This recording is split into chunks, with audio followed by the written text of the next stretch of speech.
गजाननं भूतगणाधिसेवितं कपित्थजम्बूफलचारुभक्षणम् उमासुतं शोकविनाशकारकं नमामि विघ्नेश्वर पादपङ्कजम्।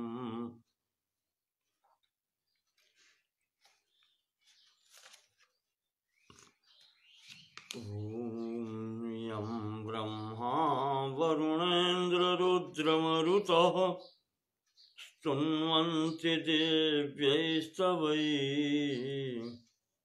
वेदैः साङ्गपदक्रमोपनिषदैर्गायन्ति यं सामगाः।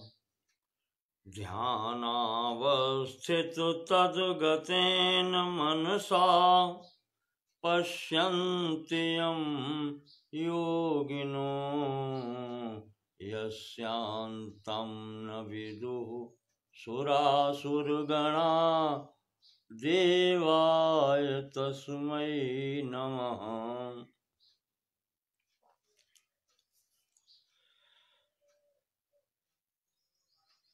नारायणं नमस्कृत्य नरं चैव नरोत्तमं देवीं सरस्वतीं व्यासं ततो जयमुदीरयेत्।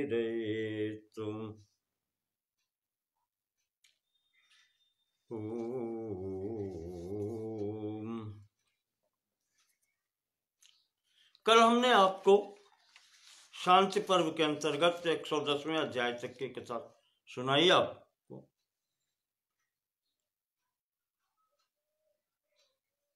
जिसमें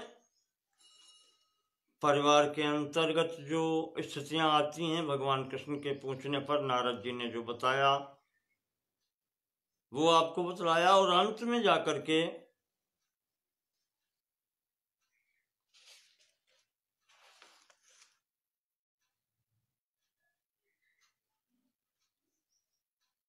अपने सदाचरण पर राजा को आश्रित रहना चाहिए, यहां तक बात बतलाई थी। उसी क्रम को आगे बढ़ा रहे हैं। पितामह भीष्म से युधिष्ठिर ने प्रश्न किया कि पितामह,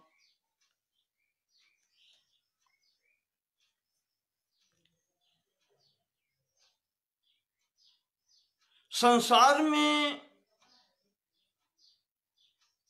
मनुष्य की पहचान कैसे हो?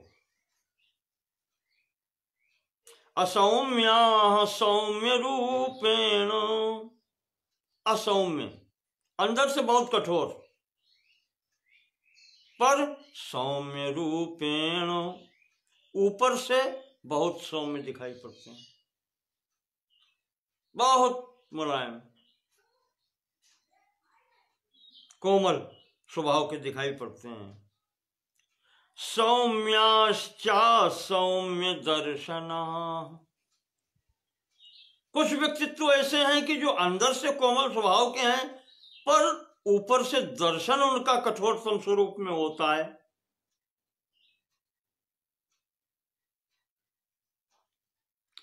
ईदृशान पुरुषांस्तात कथम विद्यामहे वयम, वयम कथम जानीमः, हम कैसे जाने कि यह व्यक्तित्व कैसा है।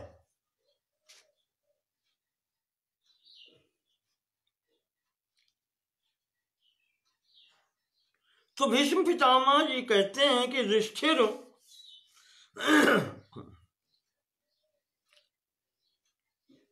अच्छा पूछा है, प्रश्न आपका अच्छा है। नेत्र में कहीं आया है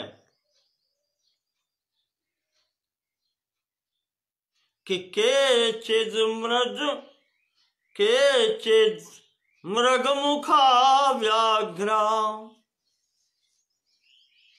और केचित् व्याघ्रमुखा मृगा। संसार में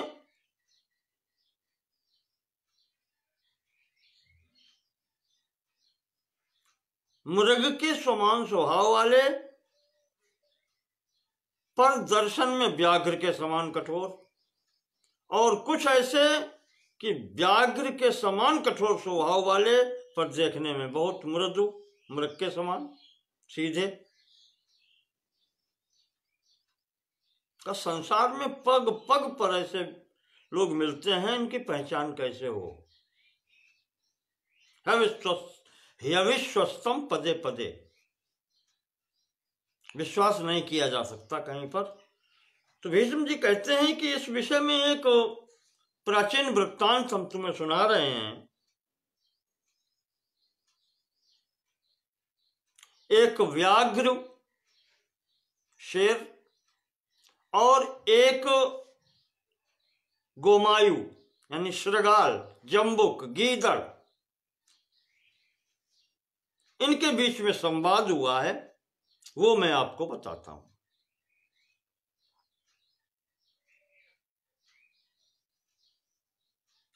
पुराने समय की बात है,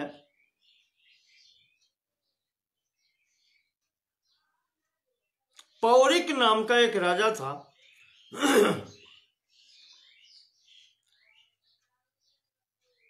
बहुत क्रूर था, निर्दयी था, नृशंस था। दूसरों को कष्ट देना ही जिसकी आदत थी।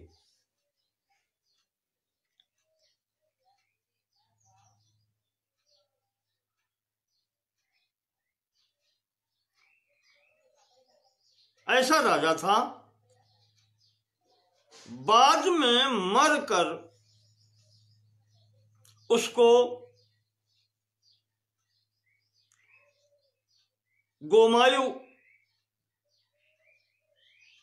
गोमायुत्वं च संप्राप्तो दूषितः पूर्व कर्मणा। पूर्व कर्म, पूर्व जन्म के कर्मों के द्वारा दूषित होने के कारण, पाप के कारण उसे श्रृगाल योनि प्राप्त हुई। सियार की, जंबुक की, गीदड़ की योनि उसको प्राप्त हुई। पर कुछ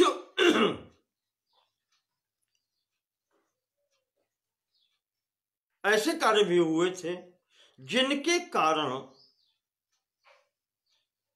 उसे पूर्व जन्म की स्मृति बनी रही कि मेरी ये दुर्दशा क्यों हुई। ये भगवत कृपा रही, या जो भी समझे, उसे अपने पूर्व जन्म की याद रही।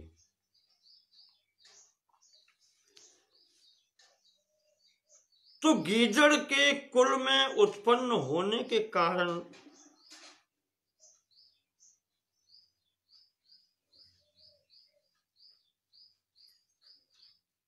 श्मशान भूमि पर उसको जन्म मिला,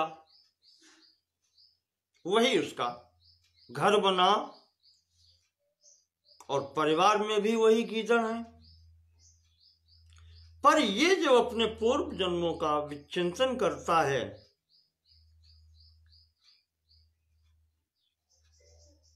तो उसे हृदय में ग्लानि होती है, खेद होता है, इसे अपने जीवन से वैराग्य हो गया, गीदड़ होते हुए भी।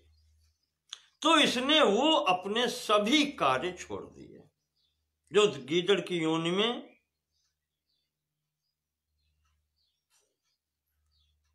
और सब करते हैं। ये मांस भी नहीं खाता है,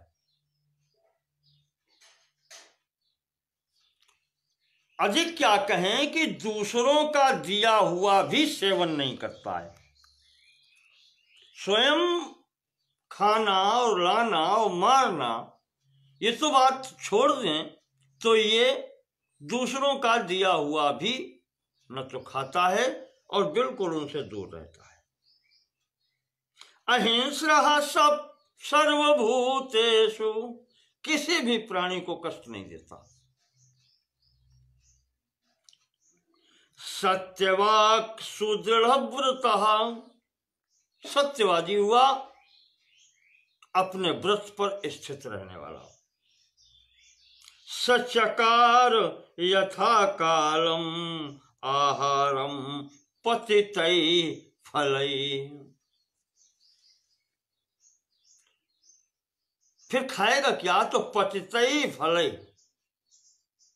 जो पृथ्वी पर गिरने वाले फल आदि हैं उनसे ही अपना शरीर निर्वाह करता है। ऐसी स्थिति में उसका यश चारों तरफ फैलने लगा। भीष्म पितामह जी के शब्दों में कहें तो जब किसी व्यक्ति का यश होता है, उन्नति करता है, तो सर्वप्रथम परिवार वाले ही उसके शत्रु बन जाते हैं। यहां पर भी यही स्थिति बनती है कि उसकी उन्नति देख करके परिवार कुटुंब वाले ही सोचते हैं कि ये तो बहुत आगे जा रहा है।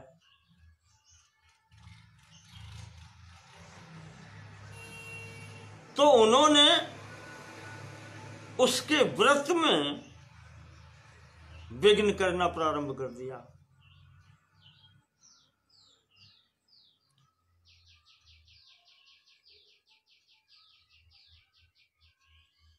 अब ये स्थान इसलिए नहीं छोड़ रहा, भीष्म जी कहते हैं उसका जन्म श्मशान पर ही हुआ था। तो जन्मभूमि से कुछ विशेष प्रेम होता ही है। श्मशाने तस्य चावासो, श्मशान ही उसका आवास था। गोमायो सम्मतो भवत जन्मभूमि अनुरोधाश्च, जन्मभूमि होने के कारण नान्यवासम रोचयत, उसे अन्य कोई निवास स्थान अच्छा नहीं लगता था। जन्मभूमि है तो जन्मभूमि पर विशेष प्रेम होता ही है। इस कारण से वो छोड़ के भी नहीं जा सकता है।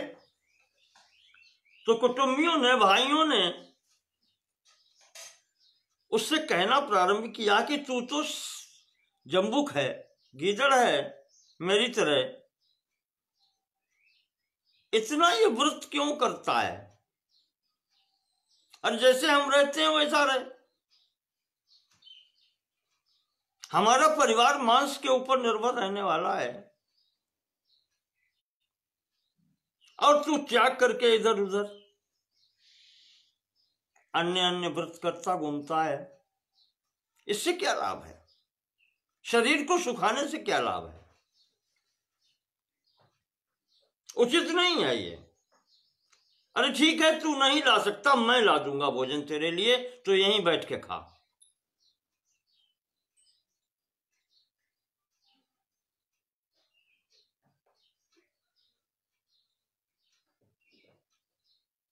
तेरी जाति में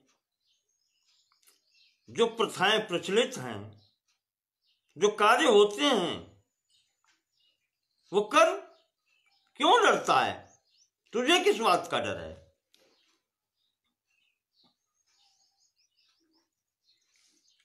ऐसा कहने पर भी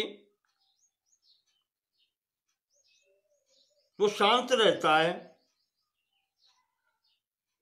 अंत में जब घर वालों ने परेशान किया तो वो कहता है कि क्यों मेरे पीछे पड़े हो? आदमी अपने शील स्वभाव से ही जाना जाता है।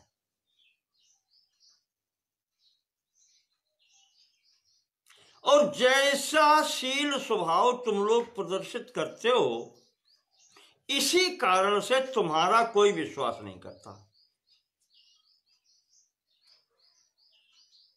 तुम्हारा कोई ठिकाना नहीं है, तुम क्या करोगे, क्या कहोगे, क्या खाओगे पियोगे, इसीलिए तुम्हारा कोई विश्वास नहीं करता।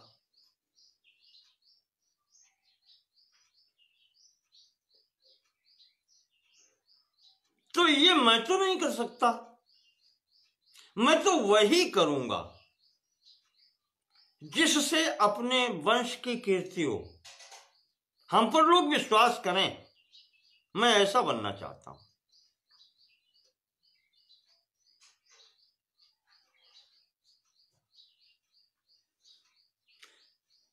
और तुम ये कहोगे कि यहां स्मशान भूमि पर रह करके मैं क्यों करूं अच्छे कर्मों का, सदाचार का पालन क्यों कर रहा हूं, रहता तो स्मशान भूमि में हूं। तो उसका समाधान ये है कि हमें एक बात बताओ,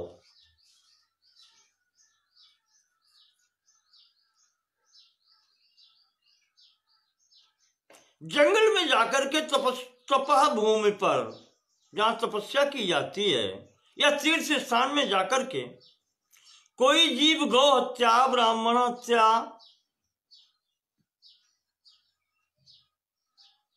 या अन्य जीव हत्या करे, तो क्या उसको पाप नहीं लगता? अगर स्थान का ही प्रभाव हो तो उसे फिर पाप नहीं लगना चाहिए, वो क्योंकि तीर्थ स्थान में है। दूसरी बात तो कि अगर व्यक्ति श्मशान पर खड़े होकर के भी गौदान कर देता है, दान करे, पुण्य करे श्मशान भूमि पर खड़े होकर के, तो उसका वो कार्य क्या व्यर्थ चला जाएगा?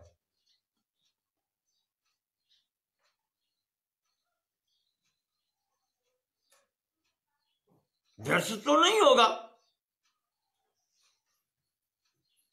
तो इसमें देश और काल की क्या स्थिति है? शुभ आचरण कहीं भी रहकर कोई भी व्यक्ति कर सकता है।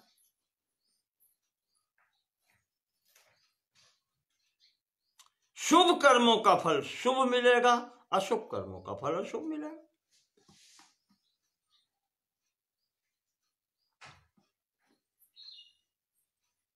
अब तुम लोगों के हिसाब से अगर विचार करें तो तुम तो उसी में चल रहे हो जो तुम्हारी धारा बह रही है, तुम्हें कुछ सोचना ही नहीं है, मांस भक्षण करना है, वही सब कार्य करने हैं, निंदनीय कर्म जितने हो सकते हैं।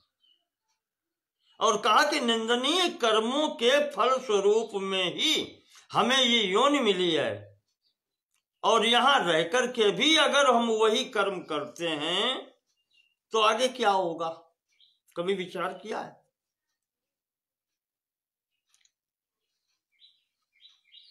यही सब विचार करके वो गीदड़ कहता है कि मैं तुम लोगों के साथ में या तुम लोगों जैसे आचरण नहीं कर सकता, मैं जो कर रहा हूं वो मैं अच्छा कर रहा हूं।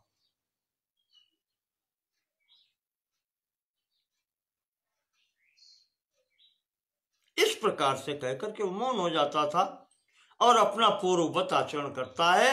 संसार में उसकी ख्याति होती है। उस वन के राजा को, मृगराज को भी उसकी कीर्ति सुनने को मिलती है।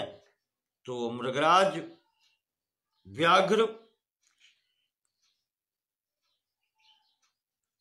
वो आता है इसके पास में और वो कहता है, भैया मैंने आपकी बहुत प्रशंसा सुनी है और मुझे ऐसे ही व्यक्तित्व की अपेक्षा थी, वो आप मिल गए भाग्यवश, आप मेरे मंत्री बन जाओ,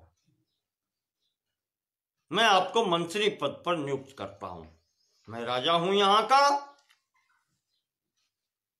और मैं आपको मंत्री पद देता हूं।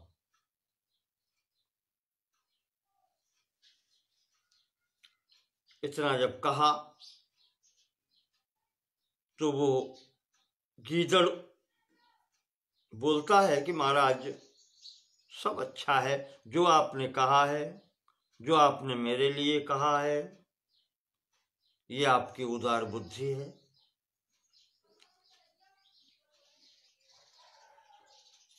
आप मंत्री के लिए खोज कर रहे हैं, ये भी आपके अनुकूल है, होना चाहिए, अच्छे से अच्छे मंत्रियों की नियुक्ति हो।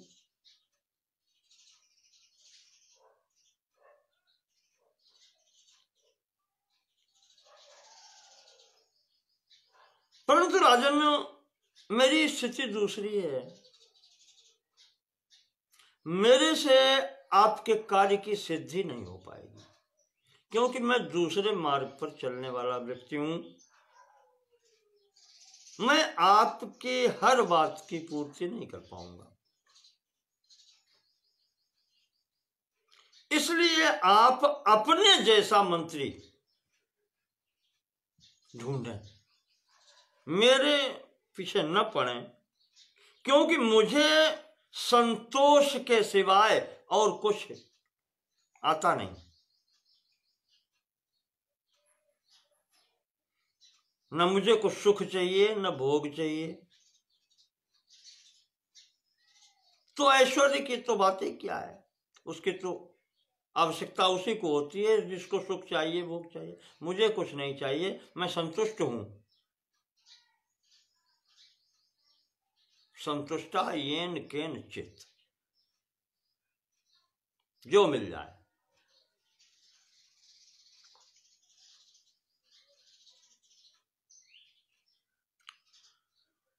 ये वो कहता है। फिर भी राजा ने कहा नहीं, पीछे पड़ गया। व्याघ्र कहता है नहीं, तुम्हें मेरी बात माननी पड़ेगी। मेरी प्रार्थना है कि आप ये पद स्वीकार करें।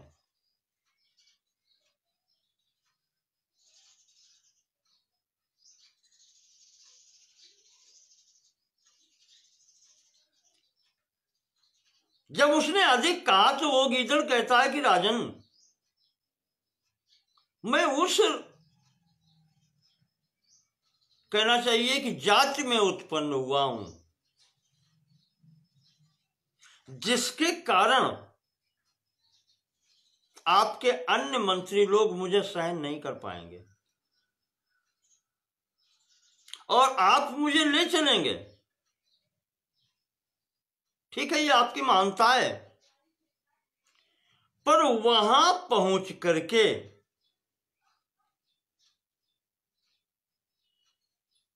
मेरी दुर्दशा हो जाएगी, क्योंकि ये संपूर्ण राज्य कार्य मुझे आता भी नहीं है। विनम्रता है उसके, वैसे तो पूर्व जन्म का राजा है।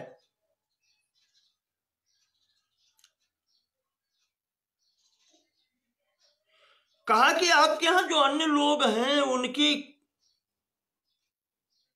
दैनिक चर्या अलग प्रकार की है, मैं अलग प्रकार का हूं। मैं वनवासी ठहरा, सुख भोग ऐश्वर्य से किसी से मतलब नहीं है। आपके यहां के लोग सब ऐसे होंगे, वेतन भोगी होंगे।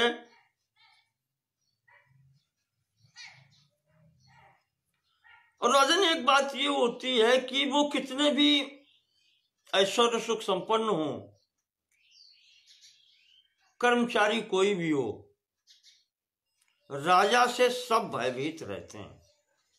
अगर राजा किसी को नाम लेकर के बुला दे, भले ही कोई ऐसा कार्य न हो, लेकिन अगर किसी को बुलाए तो वो सामने पहुंचने तक, राजा की बात सुनने तक भयभीत बना रहता है। पता नहीं राजा क्या कहे। मैं वो नहीं कर सकता राजन। मैं स्वच्छंद व्यक्तित्व हूं, मैं भय में जीवित नहीं रह सकता।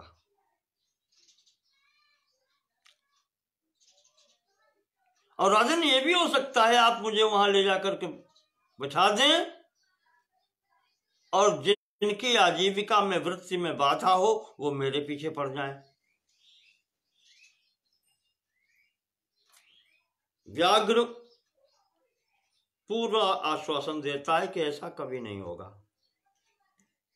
जब वो देखता है कि अब बचना नहीं है, तो राजा के सामने शर्त रखता है कि राजन, मेरे सामने ये प्रतिज्ञा करो तो मैं चल सकता हूं। क्या क्या?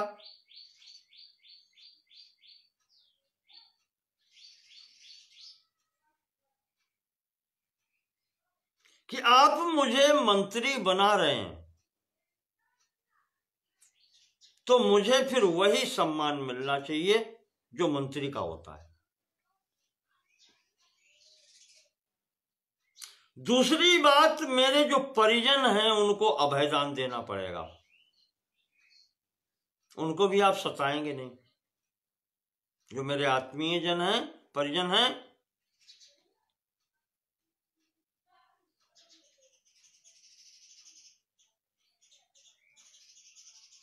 आजीविका जो आपने निश्चित की है मेरे लिए, उसकी मुझे आवश्यकता नहीं है।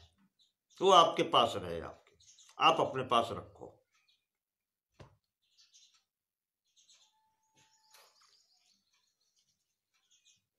तीन चीजें। चौथी चीज वो कहता है कि मैं आपके सभी मंत्रियों के बीच में बैठ करके कोई बात नहीं करूंगा। सभी मंत्रियों के साथ में बैठकर कभी कोई मंत्रणा नहीं करूंगा, क्योंकि आपके जितने भी होंगे मंत्री, अन्य मंत्री, वो सब मेरे से प्रतिस्पर्धा रखेंगे, ईर्ष्या करेंगे। इसलिए मुझे जो कुछ भी कहना होगा मैं एकांत में आपसे मिलकर के आपको आपके हित की बात बतलाऊंगा।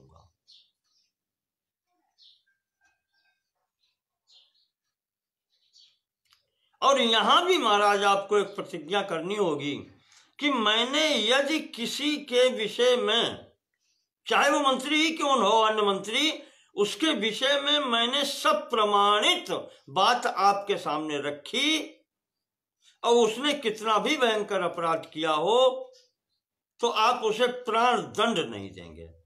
दूसरे को भी जिसके विषय में मैंने आपको बताया हो कि ये कुमार्ग पर है तो उसका मार्ग सुधारें, आप उसे प्राण दंड नहीं देंगे। यानी मेरे जब तक मैं नहीं कहूंगा तो आप प्राण दंड नहीं देंगे किसी को भी।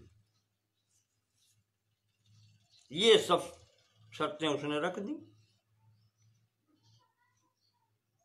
ये रखने पर हुआ ये, मंत्री हो गया, अन्य मंत्रियों ने जान लिया। अब वहां पर ये स्थितियां बनने लगी कि सभी राज्य कार्य अच्छे से होने लगे, भ्रष्टाचार समाप्त होने लगा, रिश्वतखोरी और ये सब समाप्त होने लगा। तो अन्य मंत्रियों को, कर्मचारियों को चिंता हुई कि जब से ये आ गया है तब से हमें तो कुछ मिलता ही नहीं है भाई, वेतन के सिवाय। और ऐसे भ्रष्टाचारियों को क्या कहें, संतोष कभी नहीं हो सकता।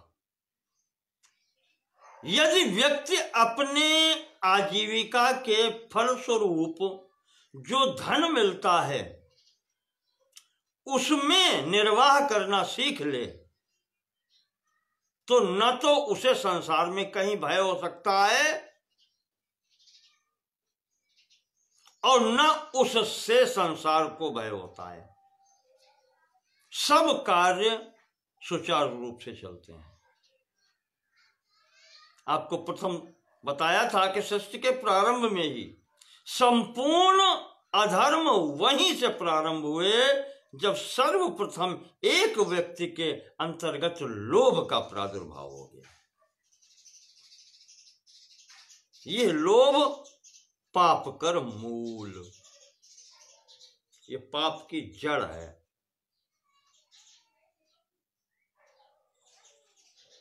जब ये सबकी आजीविका में गड़बड़ होने लगा तो लोगों ने, अन्य राज्य कर्मचारियों ने, अन्य मंत्रियों ने इसके खिलाफ षड्यंत्र शुरू कर दिया कि इसको किसी तरीके से यहां से निकलवाया जाए, अन्यथा कुछ नहीं मिलेगा हमको। हमारा कार्य जो चल रहा था उसमें बाधा उत्पन्न हो गई है, ये तो न खाएगा न खाने देगा।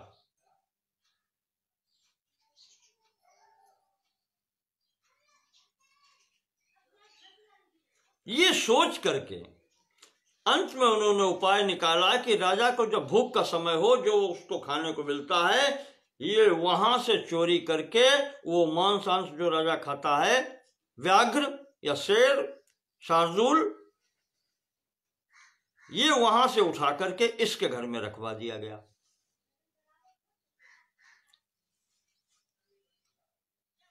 गीदड़ के यहां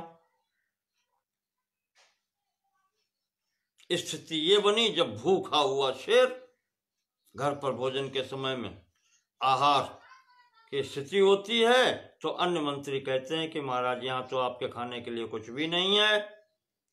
वो और भूखा शेर तो वैसे भी कहा जाता है कि यमराज के समान होता है। उसने कहा मेरा भोजन कौन ले गया? तो वहां तो वो मिली भगत थी, वो उन्होंने कह दिया कि राजन आपके वो मंत्री हैं वही ले गए हैं सब। अब आप विचार करो, ऐसे समय में ये आग लगाई गई। राजा ने कहा उसको प्राण दंड दिया जाए, मेरा आहार कैसे ले गया?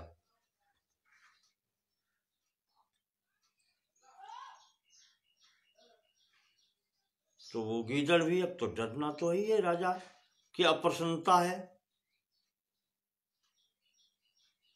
पर वो बोला नहीं, देखता है। उसे संतुष्टि है कि ईश्वर जो करता है ठीक करता है, जो करेगा अच्छा करेगा।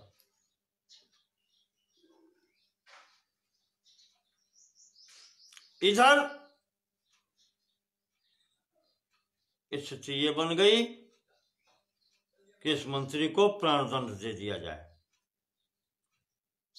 उसने कुछ नहीं, राजा ने कुछ नहीं सोचा, शार्दुल ने, सिंह ने कुछ नहीं सोचा, सीधा आदेश पारित हो गया।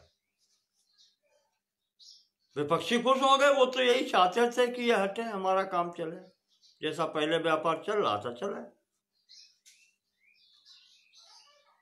ऐसी स्थिति बन गई। उस समय आ गया प्राणदंड का। तो इस व्याघ्र राज की माता थी, उसने सुना, उसको जब जानने को मिला तो उसने अपने इस पुत्र को, व्याघ्र को बुलवाया और उससे पूछा क्या करने जा रहे हो तुम? तो उसने बताया कि इसने ऐसा ऐसा मेरे साथ किया है इसको।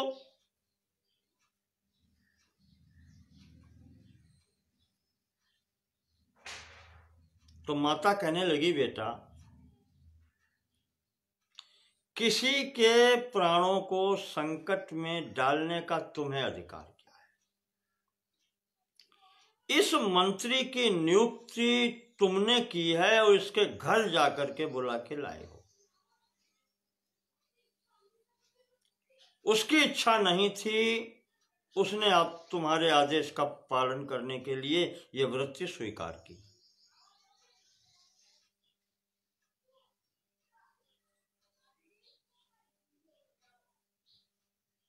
और ये तुम्हें पता है कि संसार में जिस पर तुम विश्वास कर रहे हो, क्या वे विश्वस्त हैं?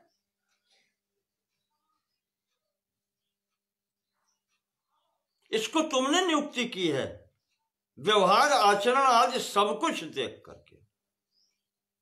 और जो तुम्हारे यहां पूर्व से नियुक्त अधिकारी हैं, क्या वो सब सही हैं? ये कभी तुमने सोचा है? माता का अनुभव है, वो कह रही है बेटा, इस संसार में जिसके कार्यों में बाधा पड़ती है वो तुम्हारा कभी सुहृद नहीं हो सकता, मित्र नहीं हो सकता, दिखावा चाहे जितना अच्छा हो, वो सुहृद नहीं हो सकता। तो इस जो नए मंत्री को जिसको तुम प्राणदंड दे रहे हो, इसके कहने चाहिए विपक्ष में आपका संपूर्ण मंत्रिमंडल कैसे हो गया? कभी आपने इसका विचार किया? क्यों हो गया, कैसे हो गया? आधा आधा तक होता तो मान लेते हैं हम, लेकिन पूरा का पूरा तुम्हारा पुराना मंत्रिमंडल है और इसके विपक्ष में कैसे हो गया? इसका मतलब कुछ षड्यंत्र है इसमें, और बिना जांच किए तुमने आदेश दे दिया। ये तो संसार का नियम है। लुब्धानाम शुचियो द्वेष्या, लोभी मनुष्य हमेशा पवित्र मनुष्य से घृणा करता है, द्वेष करता है। कातराणाम तरस्विनः, जो कायर मनुष्य हैं वो बलवानों से हमेशा ईर्ष्या रखते हैं। मूर्खाणाम पंडिता द्वेष्या, मूर्ख व्यक्ति विद्वान से द्वेष रखते हैं। दरिद्राणाम महाधना, निर्धन व्यक्ति धनवान से ईर्ष्या करता है। अधार्मिकाणाम धर्मिष्ठा, अधार्मिक लोग धार्मिक व्यक्तित्व से ईर्ष्या करते हैं, द्वेष करते हैं। विरूपाणाम सुरूपिणः, और कुरूप व्यक्ति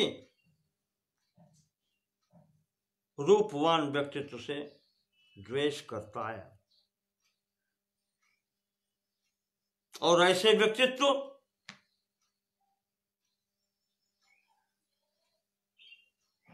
अच्छे पुरुषों के चरित्र में से भी दोष निकाल करके आपके सामने रख देते हैं।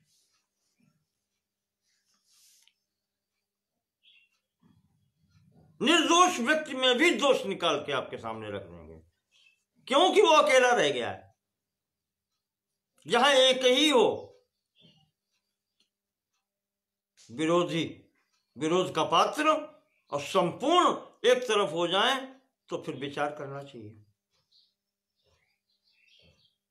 कहा राजन, ये स्थिति बताओ, तुम्हारे घर में जो मांस की चोरी हुई उसका गवाह है कोई कि मेरे सामने? इसी मंडली में से कोई न कोई होगा।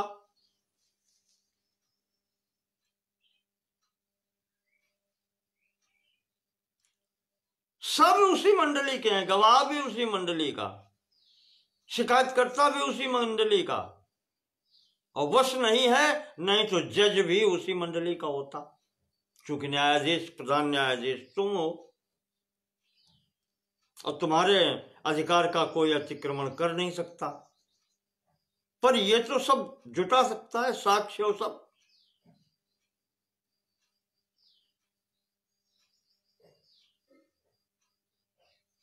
का चोरी का कोई प्रत्यक्षदर्शी नहीं है। चोरी तुम्हारे यहां तब हुई है जब कोई था ही नहीं उस स्थान पर। प्रत्यक्षदर्शी साक्षी कोई नहीं है। और मांस की बरामदगी कहें,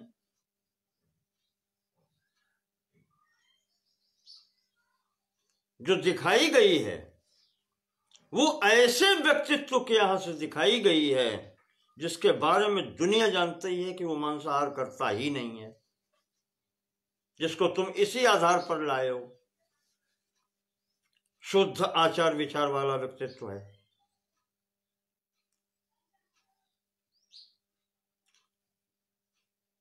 तो तुमने बिना जांच के आदेश कैसे दे दिया? प्राणदंड होगा। माता ने कहा तो उस व्याघ्र को समझ में आता है, कहा बात तो सही है मां, गलती हो गई। कहा मैं क्षमा मांगूंगा, कोई जो बात नहीं है, राजा हूं तो क्या हुआ, मुझे क्षमा मांगने का तो अधिकार है, व्यक्तिगत रूप से मैं क्षमा मांग सकता हूं। जाकर के उस गीदड़ से, उस जिसको मंत्री बनाया था, उसे क्षमा मांगता है राजा। कहता है मुझसे बहुत बड़ी गलती हो गई और मैंने विचार नहीं किया इस तरीके से, अब आपको कहीं जाने की जरूरत नहीं है, आप अपने पद पर प्रतिष्ठित रहें।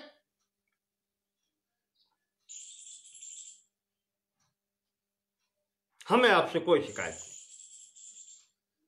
उधर जब ये स्थिति बनी थी कि राजा ने प्राणदंड की घोषणा की, तो उस गीदड़ ने भी ये सोचा कि अब वो प्राणदंड तो होना ही है, राजा के कोप से कौन बच सकता है। तो उसने वैसे ही सोच लिया मन में कि अब हम अनशन करके शरीर छोड़ देंगे, शरीर नहीं रखेंगे, क्योंकि मेरे ऊपर आपत्ति आएगी, मेरे कारण अन्य पारिवारिक जनों पर भी, परिजनों पर भी आपत्ति आ सकती है। जो भी हो, उधर उसने भी अनशन कर दिया था। तो इसने जाकर के व्याघ्र ने कहा कि नहीं,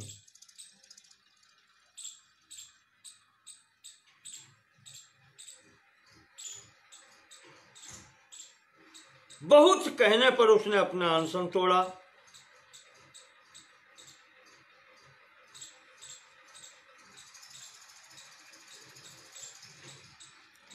व्याघ्र ने आदर सत्कार करके कहा कि आप अपने पद पर रहें। तो वो कहता है गीदड़ के राजन, अब इस बात का कोई औचित्य नहीं रह गया। ठीक है, आपने मुझे क्षमा कर दिया, भगवान की इच्छा है जो मैं आपके समक्ष दोष रहित हो गया। पर एक बात बताएं राजन,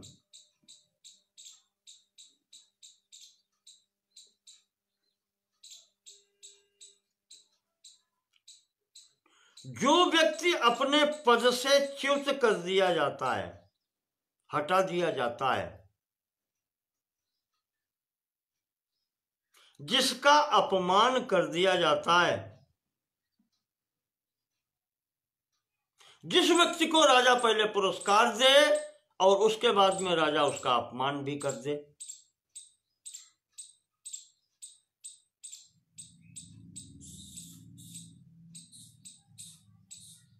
ऐसा व्यक्तित्व राजा के लिए उपयोगी नहीं होता। वो राजा का हित नहीं कर सकता।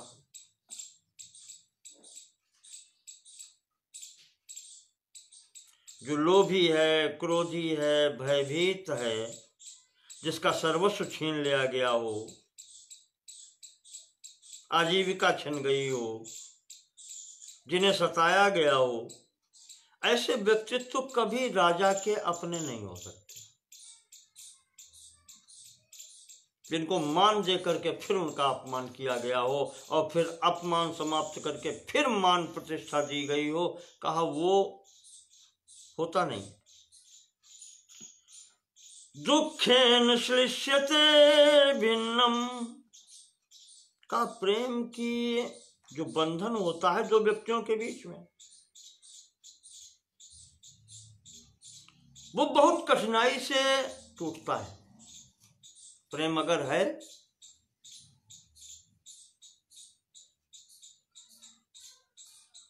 श्रेष्ठम दुखेन भिद्यते, और अगर टूट जाए तो जुड़ता भी फिर बहुत कठिनाई से।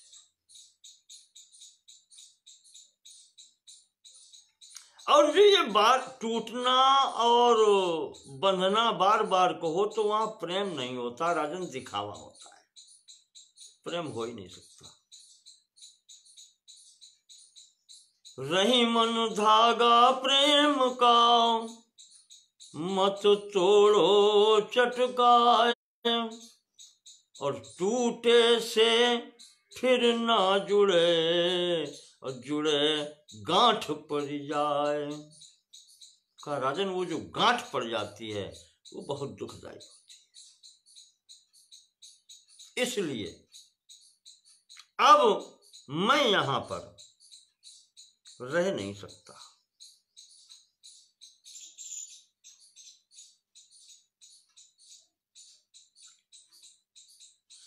इसीलिए व्यक्ति की खोज या कहने से पहचान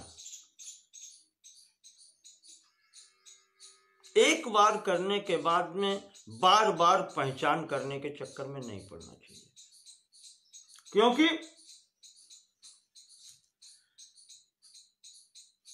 बार बार परीक्षण उसी का किया जाता है जो अविश्वस्त होता है। आप कहें न कहें, लेकिन दूसरे पर उसका प्रभाव पड़ता है, और फिर वो कितने दिन आपका विश्वस्त रहेगा ये आपको विचार करना चाहिए। और ऐसा आपको कभी नहीं करना चाहिए। आप अच्छे राजा हैं, आप अपना कार्य अपने इस तरह से स्वयं चलावें, सब पर दृष्टि रखें, किसी का अन्य का विश्वास न करें, अपनी आंख से ही देखें और जो देखें उस पर विश्वास करें। तो भीष्म जी कहते हैं युधिष्ठिर, संसार में ऐसी स्थिति होती है, एक ही व्यक्ति कभी विश्वस्त हो जाता है, कभी अविश्वस्त भी हो जाता है। राजा को बहुत सावधान रहना चाहिए।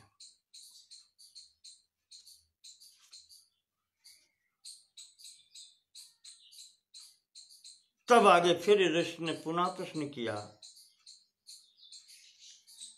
कि राजा को क्या और क्या क्या करना चाहिए। भीष्म जी कह रहे हैं इसी प्रसंग में, कहा राजन, राजा को आलसी नहीं होना चाहिए। इस संबंध में एक आख्यान सुनाता हूं।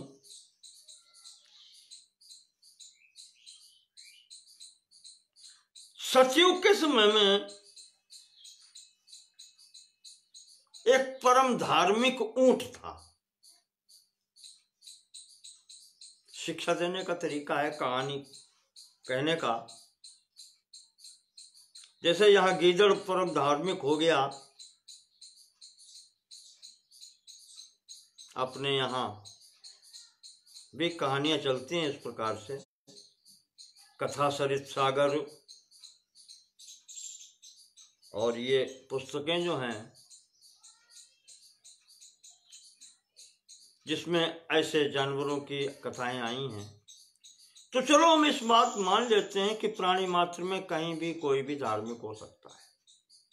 केवल मनुष्य की ही ठेकेदारी नहीं है कि सब कुछ वही कर सकता है और कोई कुछ कर नहीं सकता, कोई भी कर सकता है। तो ऊंट धार्मिक था, उसने भगवान की तपस्या की, ब्रह्मा जी को प्रसन्न किया। ब्रह्मा जी सामने आए, ब्रह्मा जी ने कहा वर मांगो। तो वो ऊंट कहता है कि ब्रह्मा जी,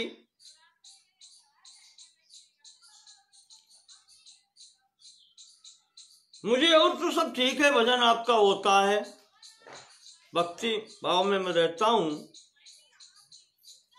ईश्वर चिंतन होता है, पर पेट ये साथ में लगा है, इसलिए ऐसी व्यवस्था कर दें कि मुझे भोजन आसानी से मिल जाए। मेरी गर्दन लंबी कर दीजिए महाराज, मैं जहां चाहूं मुझे भोजन कितनी भी ऊंचाई पर हो वो मिल जाए। ब्रह्मा जी ने कहा चलो ठीक है, कर देते हैं। तो जब उसे इस प्रकार का वरदान मिल गया कि चाहे जहां पर भोजन हो उसको मिल जाएगा,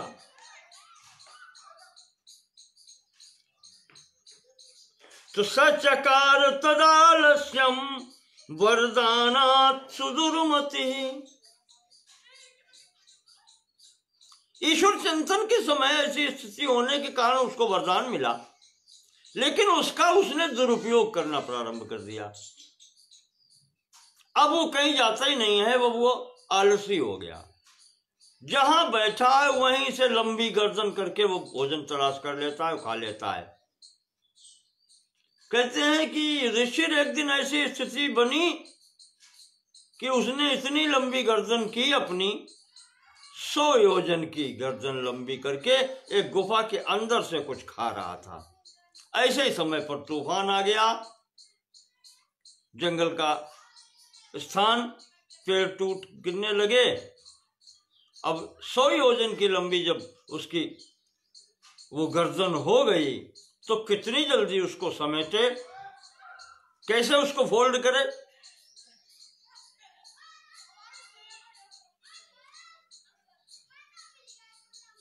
उसी समय उस गुफा में एक गीदड़ और उसकी पत्नी परिवार था। बाहर कहीं भोजन नहीं मिला और ये उसको दिखाई पड़ गया, गर्दन अंदर तक घुसी हुई। उसने कहा ये कोई है, कोई क्या है, उसने सोचा होगा मर गया, इतनी लंबी कहां से क्या आती। तो जब तक ये गर्दन खींचे तब तक वो उसकी गर्दन को बीच में से ही काट के खा गए परिवार से।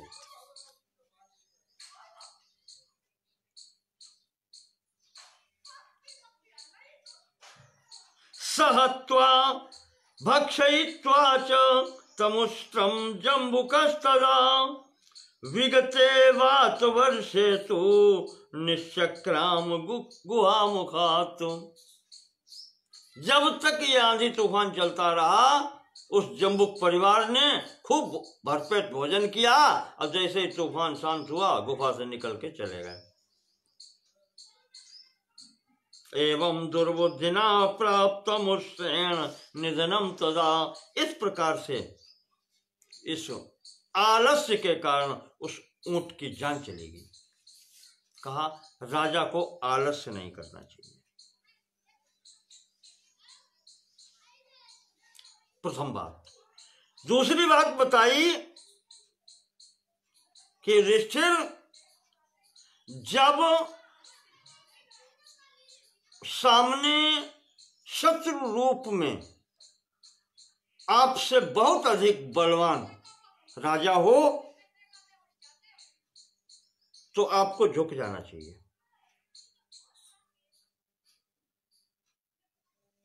अन्यथा आप टूट जाएंगे।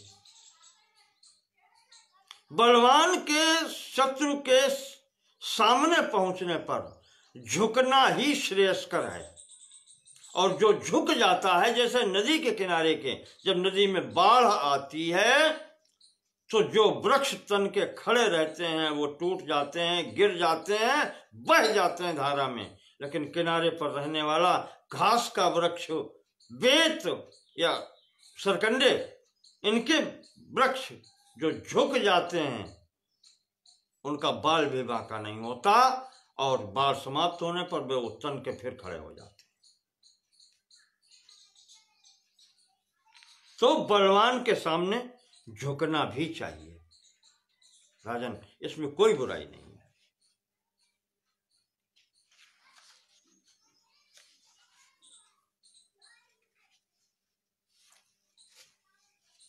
आगे कहते हैं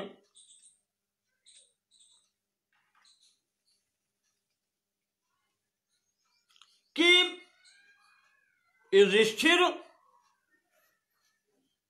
अपने समक्ष कर्मचारियों की नियुक्ति भी देख करके करो कि कौन उस पद के योग्य है या नहीं है। जो व्यक्ति विश्वस्त नहीं है वो विश्वस्त पद पर नहीं होना चाहिए।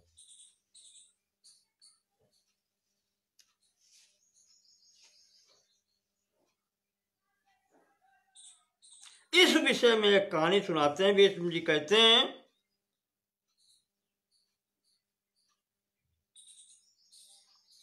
और ये कहानी मुझे अपने गुरुजी भगवान परशुराम से मिली थी।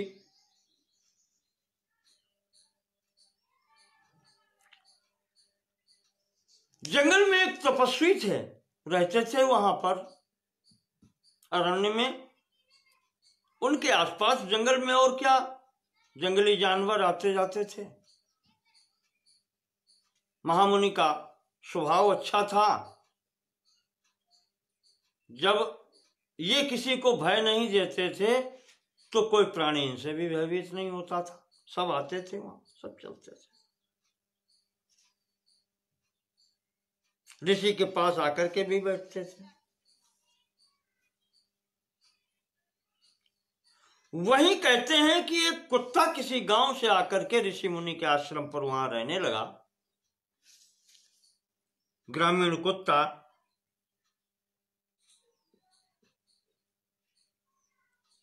पर वहां खाने को क्या रखा, महामुनि तो व्रत में रहने वाले, तो वो भी लगभग जीर्ण स्थिति में। प्रेम इतना हो गया था कि वो छोड़ता नहीं था, महामुनि के पास वहीं रहता था।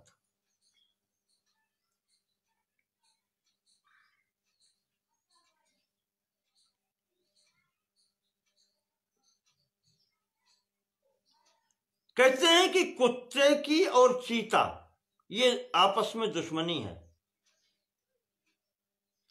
तो जब वहां पर ये चीता शेर आ जाते थे तब वो दाएं बाएं होना पड़ता था उसको,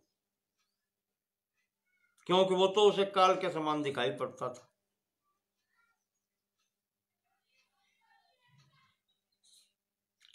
एक दिन की घटना है कि अचानक ये चीता आ गया। अब वो कहां जाए, तो महामुनि के सामने वो कहता है कुत्ता कि महाराज हमारी रक्षा करो, ये तो हमारी पूरी जाति का ही दुश्मन है।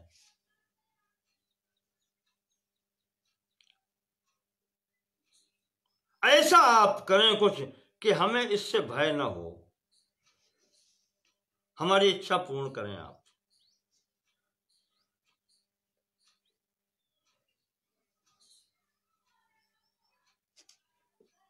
महात्मा ने कहा कि भय मत करो, तुम मेरे पास रहते हो, मैं तुम्हारी रक्षा करूंगा। कमंडल से जल लिया, छिड़क लिया इसके ऊपर, कुत्ते के ऊपर, कहा तू भी चीता हो जा। महाराज ने इसको भी चीता बना दिया। न भयम द्विपिनः कार्यम मृत्यु सस्ते कथंचनो एष स्वरूप रहितो द्वीपी भवसि पुत्र कहे। पुत्र जा तू द्वीपी हो जा, व्याघ्र हो जा।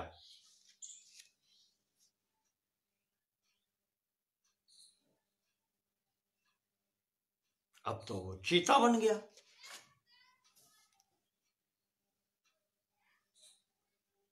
उधर जब वो चीता आ रहा था उसने कुत्ता समझ के आया था, लेकिन यहां पर तो चीता बराबर दिखाई पड़ा, अपने से बलशाली दिखाई पड़ा, तो वो भाग गया।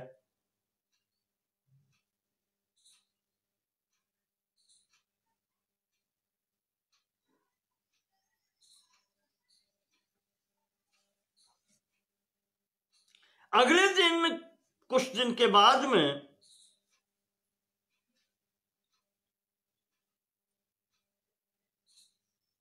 चीते के सामने वो शेर आ गया। अब इसको भय लगा तो मुनि ने इसको शेर बना दिया। फिर आगे की स्थिति हुई। शरभ नाम का एक जानवर होता है, इसका वर्णन शिव पुराण में भी आया है, अभी तक नहीं देखा है, और अभी अपने यहां पहले होता होगा। कहते हैं कि शेर से भी भयंकर होता है ये। शरभ नाम है इसका। शिवपुराण में वर्णन आया है कि इसके 8 पैर होते थे और ये उड़ भी लेता था, जमीन पर भी और आकाश मार्ग पर। और ये भयंकर शेर से भी अधिक बलवान होता था। भगवान शंकर का शरभावतार भी आया है शिवपुराण में। जब भगवान नरसिंह को कोई शांत नहीं कर पाया, हिरण्यकश्यप के वध के बाद में नरसिंह अवतार में है, तो भगवान शंकर ने ये स्वरूप दिखाकर शरभ अवतार दिखला करके उनको शांत किया था। वहां प्रसंग आया है। तो इस प्रकार से ये सब स्थितियां बनी। अब ये शरभ हो गया।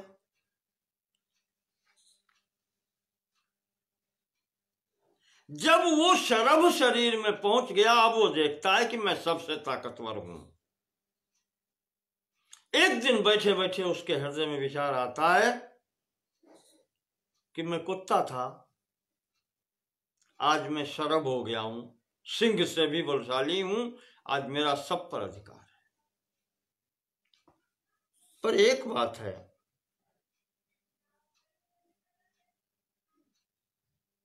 मेरी तरह कभी कोई दूसरा कुत्ता आ जाए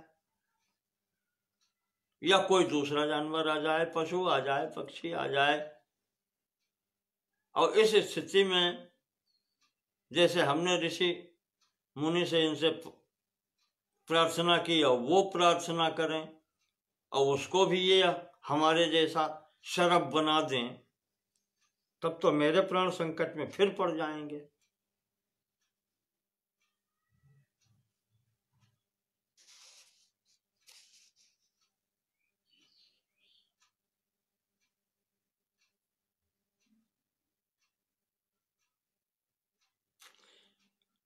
तो क्यों ना ऐसा करें कि जड़ ही समाप्त कर दी जाए, कि जिससे मेरे जैसा दूसरा अन्य तैयार ना हो जाए। ये महामुनि जिस पर कृपा कर देंगे वो हो जाएगा। तो कहता है कि ये जड़ ही समाप्त कर दो, अब तो मेरा सामना कोई कर ही नहीं सकता। न ददाति बलम तुष्टः सत्वस्यान्यस्य कस्यचित् तावद् एनम् अहम विप्रम वधिष्यामि च शीघ्रता। जब तक ये ऐसा दूसरा कुछ कार्य न कर दें तब तक चलो इन्हीं को मार डालते हैं।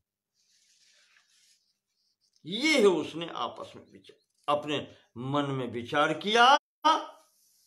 ये विचार करना था, उन महामुनि ने इसकी एकांत चिंतन का भाव समझ लिया और महाराज ने तुरंत जल लेकर के कमंडल से स्वा त्वं द्वीपित्वमापन्नो द्वीपी व्याघ्रत्वमागतः व्याघ्रान्नागो मद पटुर्नागः सिंहत्वमागतः सिंहस्त्वं बलमापन्नो भूयः शरभतां गतः। कहा मैंने तुझे कुत्ता से पहले चीता बनाया, चीते से बाघ बनाया, बाघ से हाथी बनाया, हाथी से शेर बनाया और शेर से शरभ बना दिया, लेकिन जिस कुल में तू पैदा हुआ था वो आदत तेरी नहीं गई, कुत्ते वाली, कि जिसका खाता है उस पर ही भौंकने का। ये आदत है कुल की, कुलोचित। ये तेरा नहीं छूटा, इसलिए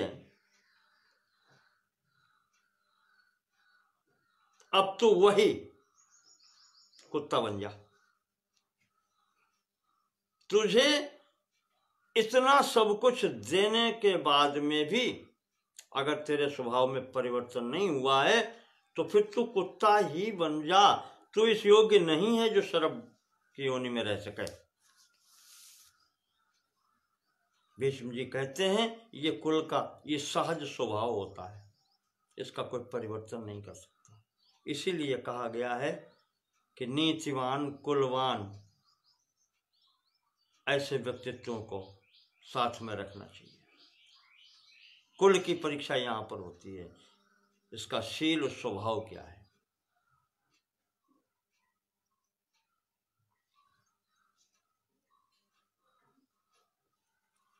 तो ये विचार करके राजा नियुक्ति करे। राजा को चाहिए कि उसके सामने जो भी आए, युक्त दंडो न निर्दंडो धर्म कार्यानुशासन चार नेत्र प्रजावेक्षी धर्मार्थ कुशल सदा। कैसा हो राजा? युक्त दंडो, न्यायोचित दंड देने वाला हो, न निर्दंडो, बिना दंड के कभी नहीं रहना चाहिए, यानी दंड देने का स्वभाव नहीं छोड़ना चाहिए। युक्त दंडो न निर्दंडो धर्म कार्यानुशासन, अनुशासन पूर्वक धर्म का कार्य करावे।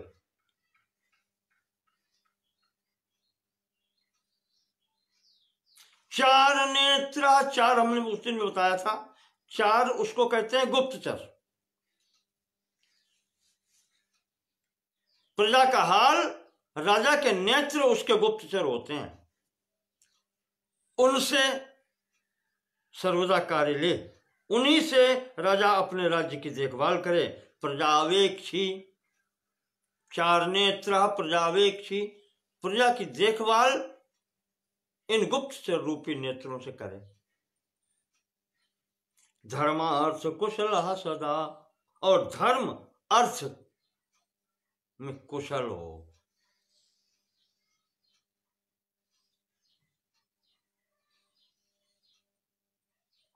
जब राजा इस तरीके का होता है तभी प्रजा सुरक्षित होती है।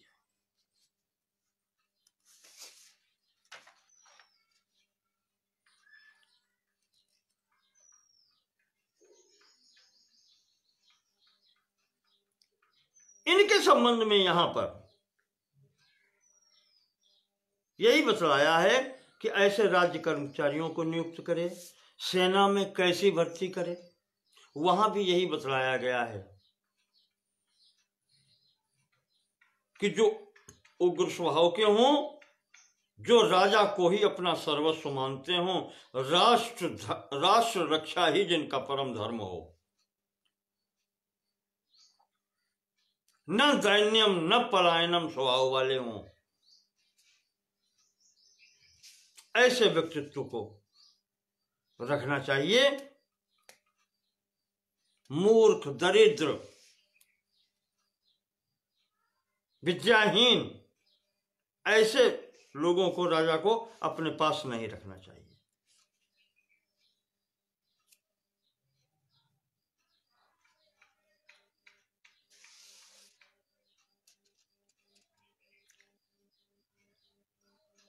उसके बाद में राजा से कैसे संपर्क करें?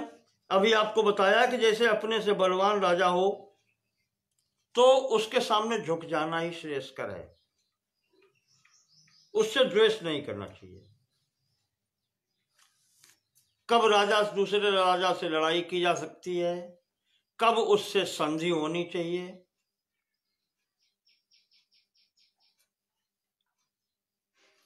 संधि दो प्रकार की है। एक तो वक्ती तौर पर समयानुकूल, एक कहलाती है पगड़ी बदल, पहले लोग करते थे,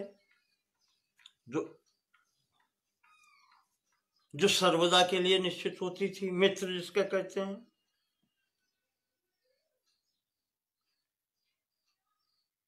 इन सब का पालन होना चाहिए।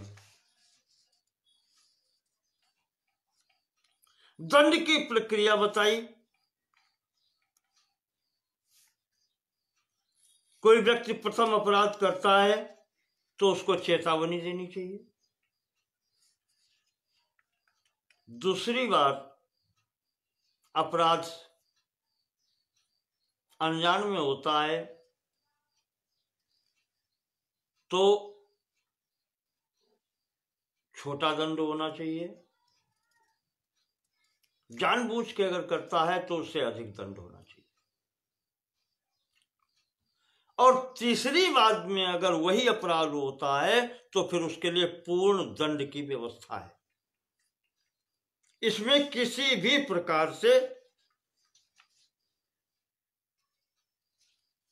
नहीं करना चाहिए, पक्षपात नहीं होना चाहिए, फिर वो कोई भी क्यों न हो।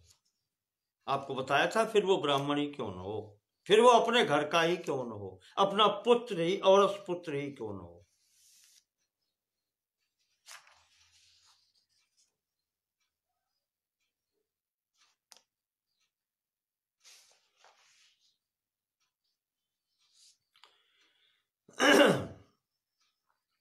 इस स्थिति में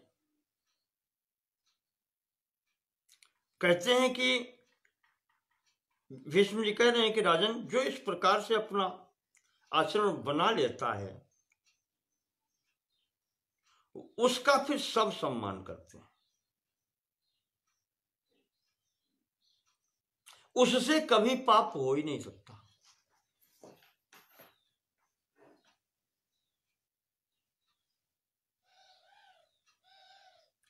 तो युधिष्ठिर पूछते हैं कि महाराज, संसार में सभी महापुरुष शील की प्रशंसा करते हैं,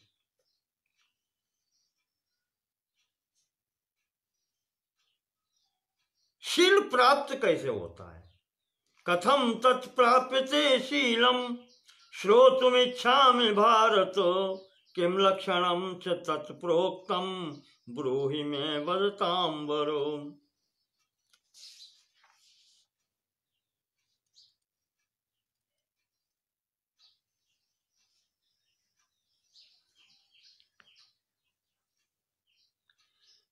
तो भीष्म जी कह रहे हैं कि युधिष्ठिर, एक बार की घटना है, तुम्हारे यज्ञ के समय ही, जब तुम्हारी राजसूय यज्ञ समाप्त हुई, उसके बाद में दुर्योधन ने यह जिज्ञासा अपने पिता के समक्ष रखी, धृतराष्ट्र के समक्ष। तो उन्होंने जो उत्तर दिया है वो मैं तुम्हें बताता हूं। दुर्योधन ने कहा कि पिताजी, हम युधिष्ठिर जैसे राजा कई,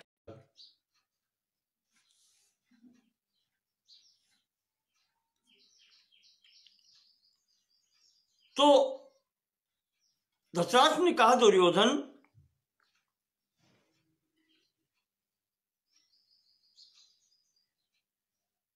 यदि तुम युधिष्ठिर